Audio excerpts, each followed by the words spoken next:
I've got X12 open.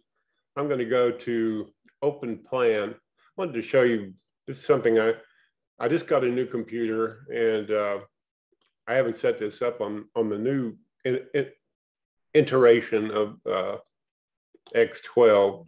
So here we go. I'm going to go to Documents, X12 Data, Templates, Profile Plan. Now I open my profile plan, and I'm going to go to Point Tools, double click on the input point. Now I want an input point at 0x and 0y, which that should have done. There it is.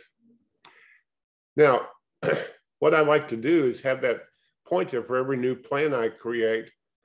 There's 0.0, that's my starting point. That's going to be the corner of the building. And you get more even, better, especially 3D results doing this.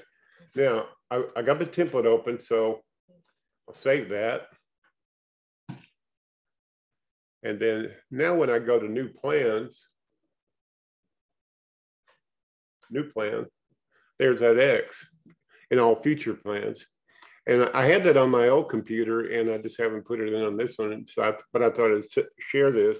It's a simple solution to have that point already located in every new plan you start working on. Okay, thanks for watching. Hope that helps you.